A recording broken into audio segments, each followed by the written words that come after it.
Meurtre de Philippines parce qu'une semaine après la découverte du corps, toute la polémique que l'on a pu avoir, eh bien c'est la jeune femme, la première victime du viol qui, rétrospectivement, elle l'a dit, elle, bien sûr, s'en est sortie et elle a presque un sentiment aussi de culpabilité, de dire je m'en suis sortie, mais elle en veut à la société, elle en veut au dysfonctionnement judiciaire, c'est ce qu'elle a expliqué dans une lettre. Oui, il faut rappeler que cette jeune femme, étudiante à l'époque des faits, a subi donc un viol par tas, qui venait juste d'arriver de son pays d'origine, le Maroc, via l'Espagne.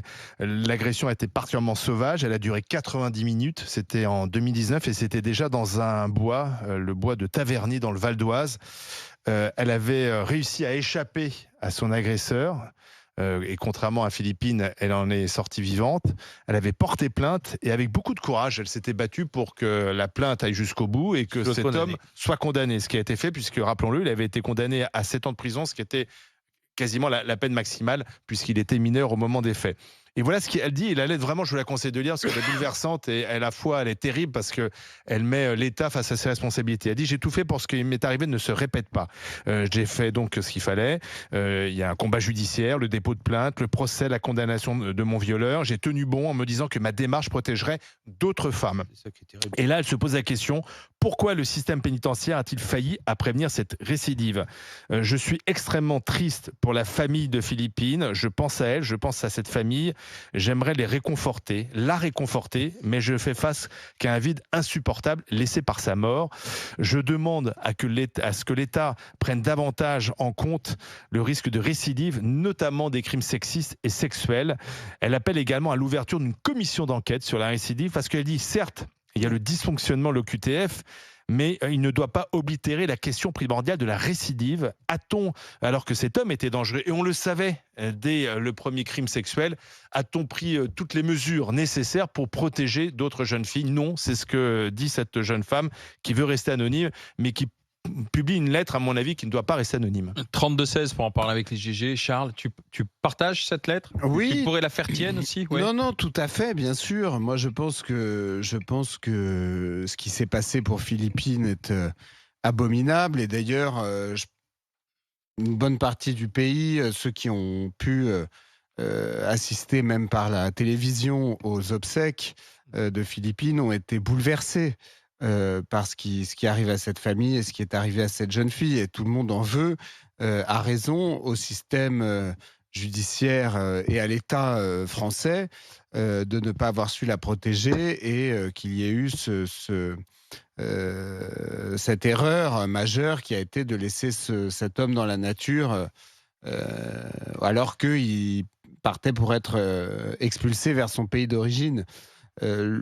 S'agissant de la récidive, le problème, c'est que tant que quelqu'un n'a pas récidivé, on ne sait pas que c'est un récidiviste. Donc là, en l'occurrence, le suspect du meurtre de Philippine, quand il a été Non, mais on condamné connaît sa une dangerosité. première fois, alors Le juge l'a dit. La juge l'a dit. toute la question, je ne sais pas si la juge l'a dit. La juge est précisément sur ce qu'elle écrit. Elle l'a écrit. Elle l'a écrit en disant qu'il y avait effectivement un risque de récidive. Non.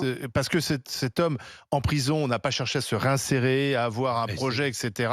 Et il n'avait aucun contact, aucun lien avec personne. Et elle dit justement, on laisse en gros dans la C'est nature aussi la un criminel particularité sexuel. des Non, criminels mais sexuels. je ne crois pas. Bah, La c'est écrit sur JLD, je pense qu'elle a parlé d'un risque de trouble à l'ordre public, ce qui n'est pas la même chose. Elle avait dit en fonction du profil, oui.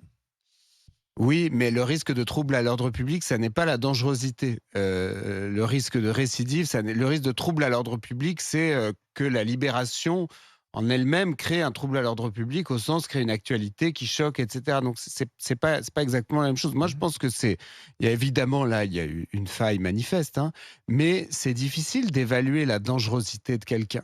Les psychiatres se contredisent très souvent. Non, mais c'est pas. Oui, mais ce profil-là, c'est- pardon, c'est pas excuse-moi quelque Charles, chose parce que de Charles basique. aussi, on le connaît bien. Non, mais Il avait été, en fait, quand même, il est resté 7 ans en prison, enfin 5 ans. Donc on peut voir en 5 ans ce qu'il fait en prison. Et rien n'a été fait de sa part, en tout cas, pour essayer de C'était un sortir de viol, cette c'était pas un situation. vol à l'étalage. Ah non, mais non ça, plus, bien hein. Pas un sûr. braquage.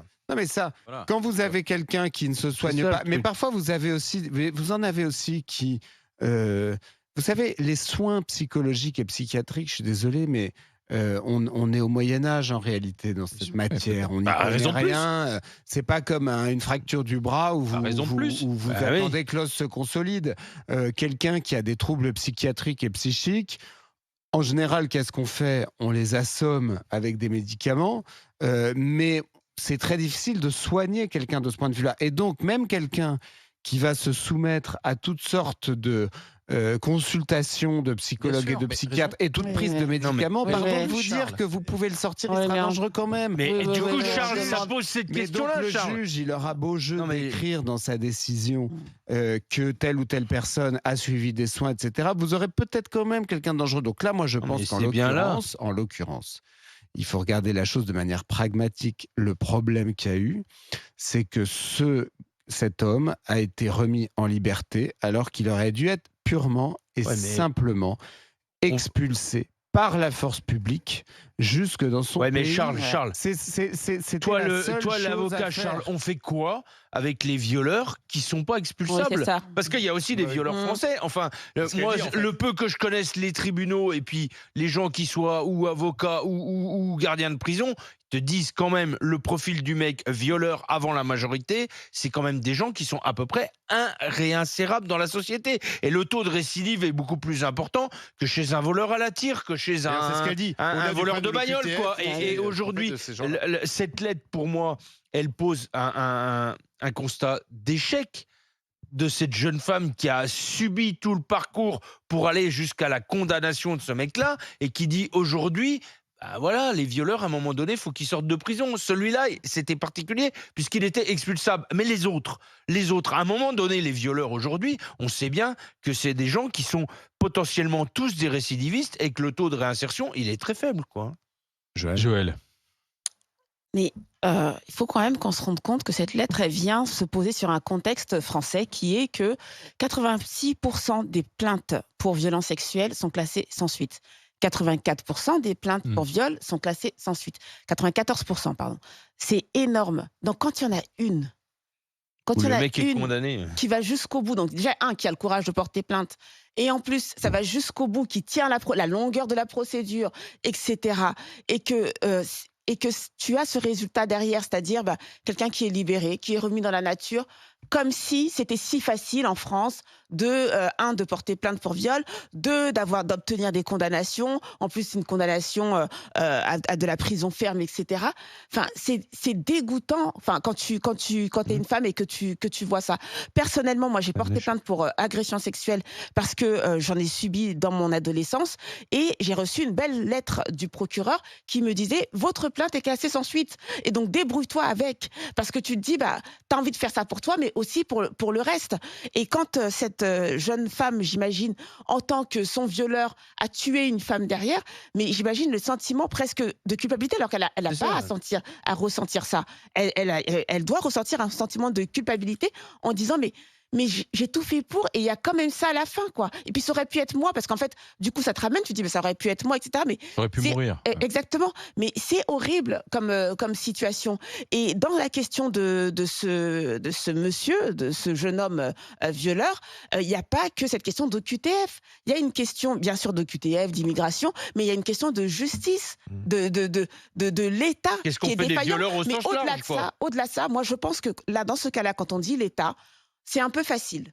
Moi, il y a des gens qui incarnent l'État. Il y a des gens qui incarnent le pouvoir public. Oui, il y a des responsabilités Qu'en individuelles. est-il de cette juge, je crois que c'était une femme, je pense, qui a décidé que, avant même la fin du délai, ce monsieur pouvait sortir et être domicilié dans un hôtel. Je pense que Qu'en est-il de cette la plus grave personne? erreur, c'est pas la juge. Je pense que la juge, malheureusement, elle arrive en bout de chaîne. Je Oui, pense mais que en bout de l'erreur, chaîne, c'est la non. préfecture de Lyon qui envoie pas les bons papiers puisque se sont Oui. trompés de service. Oui, mais il lui L'erreur, reste c'est encore un peut-être peu de temps. aussi une fois quand il est en l'expulsion. prison, il y a 5 ans pour préparer son expulsion. Et pourquoi Oui. elle n'est pas préparée? Visiblement, c'est au dernier moment qu'on délivre une QTF. Ça. Moi, je pense que les erreurs, la juge, on l'a beaucoup accablée, mais quand tu regardes précisément l'histoire, c'est peut-être elle qui a fait le moins d'erreurs dans justement ce dramatique scénario et que les erreurs, elles sont très administratives, elles sont commises avant. Et je suis assez d'accord avec cette jeune fille quand elle dit il faut une commission d'enquête. On fait des commissions d'enquête. Mais pour parfois moi, tout la et commission n'importe quoi. d'enquête, elle n'est pas Et sur je- l'OQTF, Non, mais elle est sur la réinsertion et la récidive Non, des moi, violeurs. je pense qu'il faut faire une commission d'enquête totale sur cette affaire et peut-être qu'il faut réparer ensuite toutes les erreurs commises et dysfonctionnements. Ça se corrige un dysfonctionnement pour que ça ne recommence pas. Il faut que ça serve de leçon. Bah, C'est ce que En dit plus, d'ailleurs au cette moment, jeune femme. au moment où il sort, d'abord, on rappelle que au QTF, dans obligation, il n'y a aucune obligation. Non, en fait, non. Oui. Non, Bah non, parce que on c'est lui pas dit, un on lui délit dit, d'être c'est en à vous séjour de vous irrégulier. présenter et c'est vous qui devez C'est à partir. toi de repartir. ouais. Donc, et puis ensuite, il y a effectivement, quand il est relâché, normalement, il doit aller dans un hôtel, il n'y va pas, il doit pointer, il ne pointe pas. Là encore, problème Et personne administratif. ne se rend compte, Mais personne ça ne va le commence quand chercher. même à faire beaucoup entre la femme du gendarme qui a accusé l'État en disant que la Ouais. France, voilà. La France a tué mon mari. ouais. Exactement. C'est ce problème-là. On parlait des impôts tout à l'heure. Je suis désolée. Il y a un Derrière, on va moment. te dire il faut augmenter les impôts. Voilà, il y a un moment, enfin, quand tu vois le service qui est en face, tu as envie de pleurer, quoi. Et je me demande pourquoi est-ce qu'il n'y a pas plus de plaintes contre l'État? Je suis désolée, là, c'est vraiment la faute de l'État. Enfin, il n'y a pas à tergiverser. Eh bien, on va continuer d'en discuter. La lettre de la première victime du meurtrier de Philippines qui pointe du doigt la responsabilité de l'État.